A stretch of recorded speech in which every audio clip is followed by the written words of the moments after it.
Stock x ray, कल हमने बात की थी आरटीएन पावर की, उसमें बात करने के बाद 5% का अपर सर्किट लगा। आज भी काउंटर अपर सर्किट पर है, करीब 2 दिन में ही 10% का मूव। लेकिन काफ़ी सारे दर्शक हमारे इस बात पर गुजारिश कर रहे थे कि जेपी हाइड्रो यानी कि जेपी पावर नाम से जो कंपनी आती है, जयप्रकाश पावर के नाम से, उस पर भी कुछ फंडामेंटल इंसाइट्स मिले तो ज़्यादा बेहतर रहेगा। अगर हम देखें तो इस शेयर का प्रदर्शन जेपी पावर का कोविड के दौरान इस काउंटर का लो 35 पैसे तक लग चुका था और अभी ये 19 रुपये आ चुका है। तो एक ज़बरदस्त रिटर्न पिछले 4 साल में देखने के लिए मिला। लेकिन अगर मैं इसके कोविड के लिए भी छोड़ दें, कोविड का दौरान तो ज़्यादातर कंपनियों के शेयर इन्हीं रेंज पर आ गए थे, लेकिन जुलाई 2023 में भी ये काउंटर 5.5 से 6 रुपये की रेंज पर चल रहा था। वहाँ से लगभग 3 गुना हो चुका है। फरवरी 2024 में इस शेयर ने करीब 24 रुपये का हाईएस्ट लेवल भी छुआ है। हालांकि इसका जो ऑल टाइम हाई है वो 143 रुपये 40 पैसे जो इसने 2008 के समय पर लगाया था, लेकिन वहाँ से तो काफ़ी नीचे है, लेकिन 24 रुपये से भी थोड़ा भी नीचे है। लेकिन इस काउंटर में कुछ हलचल देखने के लिए मिली है पिछले 2 से 3 दिन में। फंडामेंटल की बात करें, कंपनी के 3 पावर प्लांट हैं। विष्णुप्रयाग हाइड्रो पावर प्लांट जिसकी क्षमता 400 मेगावाट है, ये उत्तराखंड में है। मध्य प्रदेश में निगरी थर्मल पावर प्लांट है जिसकी क्षमता 1320 मेगावाट है, और मध्य प्रदेश में ही बीना थर्मल पावर प्लांट है जो कि 500 मेगावाट की क्षमता का है। तो करीब करीब इनकी जो क्षमता है वो 2220 मेगावाट की है, और उस पर जो प्लांट लोड फैक्टर है यानी कि जो एवरेज कैपेसिटी यूटिलाइजेशन है वो करीब 63% का चल रहा है।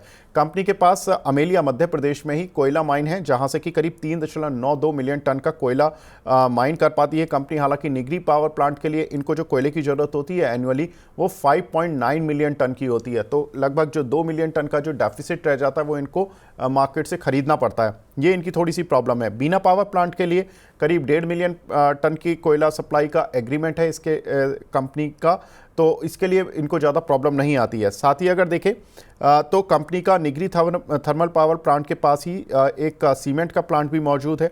साथ ही विष्णुप्रयाग प्लांट का जो पावर परचेज एग्रीमेंट है वो 100% क्षमता के लिए। तो जो इनका हाइड्रो पावर प्लांट है उसके लिए तो पूरा पावर परचेज एग्रीमेंट है, लेकिन जो बाकी 2 प्लांट हैं जो थर्मल पावर प्लांट हैं, निगरी के लिए केवल 37.5% और बीना के लिए केवल 70% ही क्षमता का इनका पावर परचेज एग्रीमेंट है। मतलब ये क्षमता तो इनको देनी ही देनी है। उसके अलावा अगर ये और पावर जनरेट करते हैं तो इनको मर्चेंट बेसिस यानी कि ओपन मार्केट में वो पावर बेचनी होती है, तो इनको बायर ढूंढने पड़ते हैं और उसमें भी डिमांड सप्लाई का मिसमैच देखना पड़ता है। तो ये कुछ इंपॉर्टेंट ट्रिगर्स हैं इस कंपनी के साथ। लेकिन एफआईज पिछली 3 तिमाही से लगातार इस कंपनी में शेयर खरीद रहे हैं और हिस्सा बढ़ा रहे हैं। उनका स्टेक्स 4.65% से बढ़कर 7.59% पर पहुंच चुका है। भविष्य के लिए जो कुछ ट्रिगर्स हैं उन पर एक बार नज़र डाल लेते हैं। कंपनी को एक कोयला माइन मिली ऑक्शन के जरिए, बांधा कोयला माइन, जो कि 3 से 4 साल में ऑपरेशनल हो जाएगी। उसमें जो कोयला के रिजर्व हैं वो करीब 200 मिलियन टन के हैं।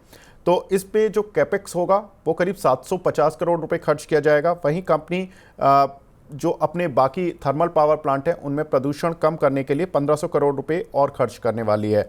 फाइनेंशियली देखें कंपनी को तो FY24 में कंपनी की आय 17% बढ़कर करीब 6778 करोड़ रुपए रही।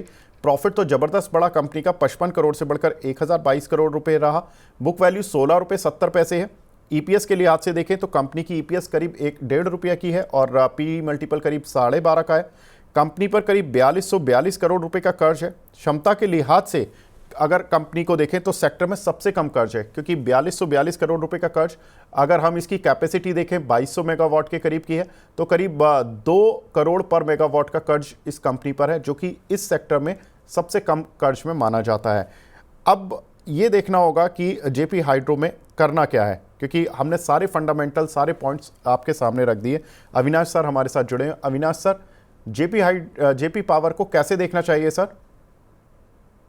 देखिए, मेरे ख्याल से ऐसी कंपनीज में जब आप पैसा लगाते हो तो एक बात आपको ध्यान में रखना है कि आपको नजरिया कम से कम 2 साल के ऊपर का रखना है, क्योंकि ये सारे स्टॉक्स ऊपरी लेवल पे बहुत ज्यादा भागे थे, अभी गिरे हैं। अभी फंडामेंटल्स थोड़े से इंप्रूव हो चुके हैं, लेकिन सस्टेनेबल नंबर्स आने के लिए कम से कम 3-4 क्वार्टर का इंतजार करना जरूरी है। और देखिए, एफआईएस का खरीदना एक अलग बात होती है, लेकिन जब रिटेल खरीदता है तभी उसको लंबी अवधि के लिए टाइम फ्रेम रखना है। तो जेपी पावर हाइड्रो में मुझे लगता है कि देखिए, करंटली अगर किसी को खरीदना भी है तो 2 साल के ऊपर का व्यू रखिए। क्योंकि ये ग्रुप ने बहुत सारा वेल्थ डिस्ट्रक्शन इन्वेस्टर्स का किया है। अभी वापस स्टोरी टर्न अराउंड हो रही है।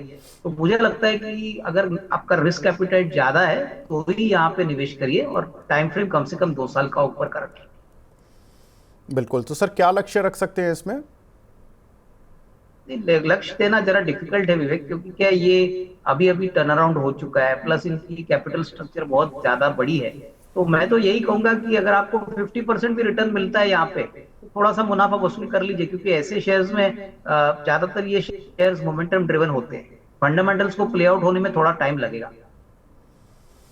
बिल्कुल, फंडामेंटल को प्ले आउट होने में टाइम लगेगा। 2 साल का विज़न रखना है। आपको जब भी 50% रिटर्न मिले शेयर पर, तो आप अपना प्रॉफिट बुक कर लें। ये अविनाश सर की राय है। लेकिन हमारे साथ दूसरे खास मेहमान भी जुड़ चुके हैं। हमारे साथ ब्रिजेश सिंह भी जुड़ चुके हैं, मार्केट एक्सपर्ट हैं। ब्रिजेश सर, जेपी पावर पर आपका व्यू सर? गुड मॉर्निंग विवेक जी। अगर आप जेपी पावर की बात करें तो stock lower top lower bottom formation में ट्रेड कर रहा था। लेकिन एक अच्छा एक है कि उसने लगभग 16 रुपया 16.5 रुपये के आसपास में एक बेस फॉर्मेशन बनाया और वहाँ से उसने उछाल लिया है। लॉन्ग टर्म, मीडियम टर्म और शॉर्ट टर्म मूविंग एवरेज के ऊपर ट्रेड कर रहा है डेली चार्ट में। तो पहला तो सलाह ये रहेगी, स्टॉप लॉस बतौर 16 रुपया 50 पैसे का आप एक स्टॉप लॉस लेके चलें।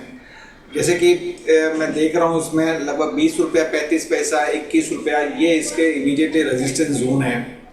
तो शॉर्ट टर्म के लिहाज से अगर 2 से 3 महीने का मैं लेके चलूँ तो आप ये लेवल मान के चल सकते हैं कि 20 रुपया 35 पैसा 21 रुपये का टारगेट है।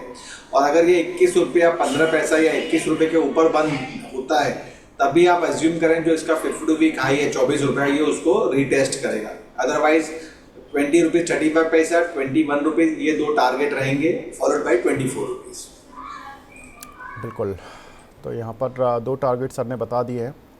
अविनाश सर, चलने से पहले सर मैं आपकी टॉपिक्स जानना चाहता हूँ कुछ, अगर आप हमारे दर्शकों के साथ शेयर करना चाहें तो।